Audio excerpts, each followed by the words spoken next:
Hello everyone, this is Dhananjay Singh. Welcome to Arts Study Made Easy. As you know that we have started history series of class 7th. This is the 9th lecture of chapter 8 that is devotional part to the divine. इससे पहले इस chapter में हम लोगों ने 8 lecture कर रखा है। डिस्क्रिप्शन में आपको प्लेलिस्ट का लिंक मिल जाएगा, वहाँ से आप पिछले 8 लेक्चर्स को एक्सेस कर सकते हैं। पिछले लेक्चर में हम लोगों ने डिस्कस करा था कैसे नॉर्थ इंडिया में अलग अलग तरह के डेवलपमेंट्स हो रहे थे भक्ति के फील्ड में। आज का हमारा टॉपिक है अ क्लोजर लुक कबीर, यानी कि कबीर के बारे में हम लोग डिस्कस करेंगे। कबीर कौन थे, कहाँ के थे, इनका क्या मतलब खास बात था भक्ति में, इनका क्या योगदान था, उन सब को हम आज के लेक्चर में कवर करेंगे। तो कबीर कब रहते थे, यानी कि इनका जन्म कब हुआ और मृत्यु कब हुआ, इस पे हिस्टोरियंस में काफ़ी ज़्यादा डिबेट है। किसी को भी एग्जैक्ट डेट पता नहीं है, तो अंदाज़ा लगाया जाता है प्रोबेबली ये 15वीं 16वीं शताब्दी में ही रहे थे। और ये काफ़ी ज़्यादा इन्फ्लुएंशियल संत थे, यानी कि इनका प्रभाव काफ़ी ज़्यादा लोगों के बीच में था।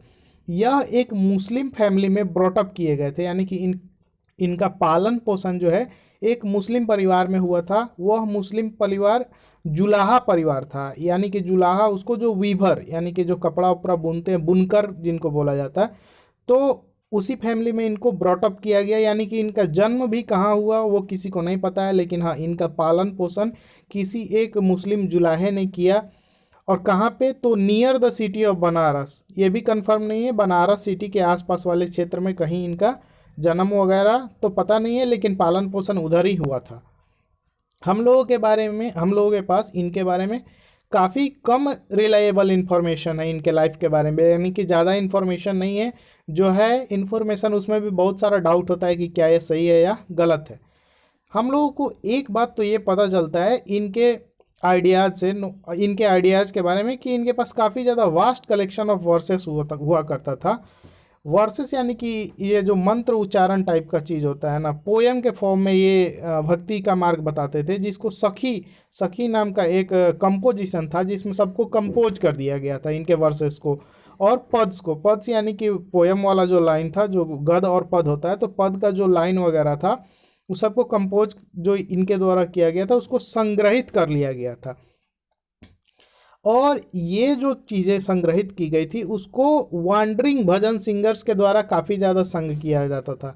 यानी कि जो घूम घूम करके, वैसे गीतकार जो घूम घूम करके भजन करते थे या भक्ति का प्रचार प्रसार करते थे, तो उनके द्वारा इनके भजनों को जिसको सखी और पद्स में संग्रहित किया गया था, काफ़ी ज़्यादा प्रयोग में लाया जाता था। Some of these were later collected and preserved in Guru Granth Sahib, पंचवानी and बीजक। बाद में इनके कुछ वर्सेस को बाद में गुरु ग्रंथ साहिब में, पंचवानी में और बीजक में भी संग्रहित किया गया। ये पिछले लेक्चर का है।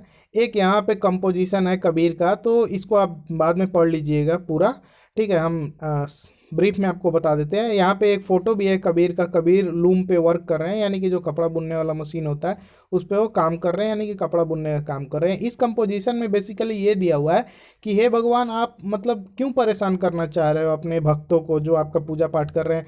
क्यों लोगों को भगवान के पास जाने के लिए या मोक्ष प्राप्त करने के लिए नदी में डुबकी लगाना पड़ता है, 21 दिन तक व्रत रखना पड़ता है, मुस्लिमों को रमजान करना पड़ता है, यानी कि जो भी कठिनाइयाँ हैं ये सब क्यों करना पड़ता है।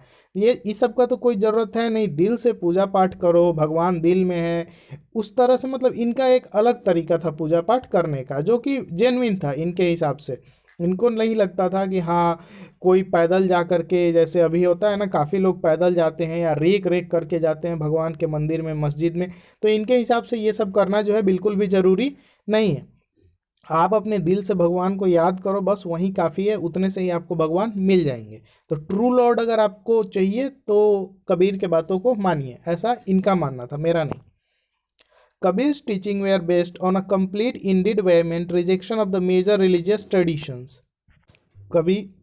कबीर का जो टीचिंग था वो रिजेक्ट करता था। कबीर जो अपना शिक्षा देते थे तो उनके हिसाब से जो रिलीजियस ट्रेडिशन, धार्मिक परंपरा पहले से चला आ रहा था, उसको उन्होंने बहुत ही बुरी तरह से नकार दिया। उन्होंने कहा कि ये बिल्कुल गलत है। His teachings openly ridiculed all forms of external worship of both Brahmanical Hinduism and Islam the preeminence of the priestly classes and the caste system. तो कबीर ने क्या किया, जो हिंदू धर्म में यानी कि जो ब्राह्मणों के द्वारा हिंदू में रिचुअल्स बनाए गए थे, नियम कानून बनाए गए थे हिंदू धर्म में, इसके अलावा मुस्लिम धर्म में जो नियम कानून बनाए गए थे एक्सटर्नल वर्शिप का, उन्होंने कटाक्ष कर दिया। उन्होंने बोला कि ये बिल्कुल भी सही नहीं है, ये तरीका बिल्कुल भी सही नहीं है सेल्वेशन पाने का यानी कि मोक्ष पाने का। उन्होंने जो कास्ट सिस्टम जो कि ब्राह्मणों ने बनाया था उसको भी काफ़ी ज़्यादा क्रिटिसाइज करा था। The language of his poetry was a form of spoken Hindi widely understood by ordinary people. Kabir जो है, जो आम हिंदी भाषा, जो आम बोलचाल की भाषा थी, उसमें जो है अपना पोएट्री को कंपोज किया करते थे जो कि सब लोग उसको समझ सके।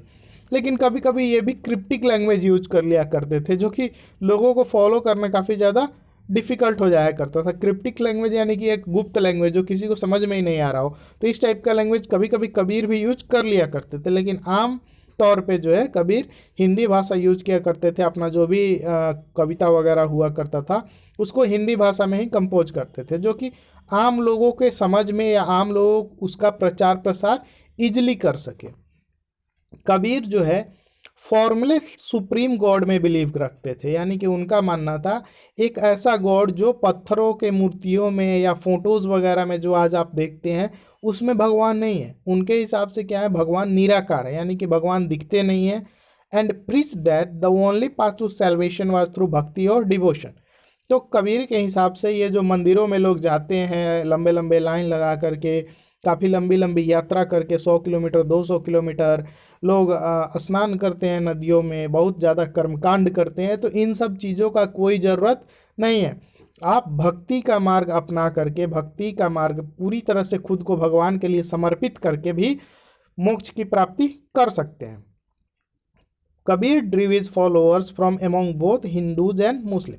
कबीर एक ऐसे संत हुए जिनके फॉलोअर हिंदू भी थे और मुस्लिम भी थे। जैसे आप सूफी संतों का देखे होइएगा कि सभी जाति सभी धर्म के लोग उनके पास जाते थे, तो कबीर भी एक तरह से ऐसे एग्जाम्पल सेट किए कि इनके जो फॉलोअर्स थे वो मुस्लिम भी थे और हिंदू भी थे। क्योंकि ऐसा माना जाता है कबीर का जन्म किसी हिंदू परिवार में हुआ था, लेकिन इनका पालन पोषण जो है मुस्लिम परिवार में हुआ। तो इस तरह से जो है, वैसे भी कबीर का जाति से कोई खास ज़्यादा लिंकेज नहीं था, इसलिए हो सकता है इनके फॉलोअर जो है और ये जो भी बात विचार करते थे वो भी आम लोगों के हित में किया करते थे, जिससे सबका भला हो सके। तो इसलिए इनके फॉलोअर जो है सभी जाति सभी धर्म से थे। तो आज की इस लेक्चर में इतना ही। अगर लेक्चर अच्छा लगा होगा तो लाइक कर दीजिएगा, चैनल को सब्सक्राइब कर लीजिएगा। मिलते हैं जल्दी ही नेक्स्ट लेक्चर में। Thank you so much for watching, stay tuned with us.